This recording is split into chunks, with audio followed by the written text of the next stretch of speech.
But in Taurasi, in the regions we're going to talk about in this wine, they always choose to pick late, all the way until early November to get that ripeness, because they want to make quality ones. They have to make quality ones, right? Because it's their home. And this can resist this kind of disease because it has thick skin. All right? And one problem, I shouldn't say problem, but one thing that I have to discuss, I explain to everybody, that people tend not to think properly in that way. Okay? Sheila will think in that way because you need to teach as well. You explain to students in that way. Okay, here they say a thing called vigorous and high yield. Okay, you need to differentiate two things: vigorous and high yield. Vigor versus yield, they are different.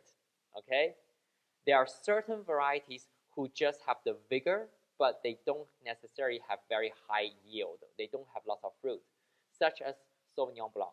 Sauvignon Blanc can be very vigorous, but the fruit crop is not low, but still like decent, not crazy. Okay, but this grape is not only vigorous but high yield, meaning they grow lots of grapes. They also grow lots of shoots and leaves and everything.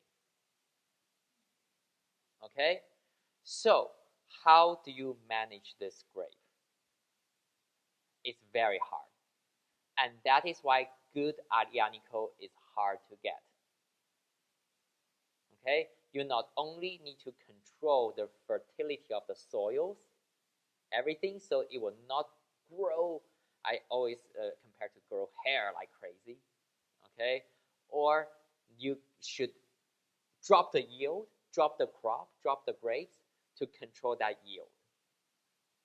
So the key is viticulture.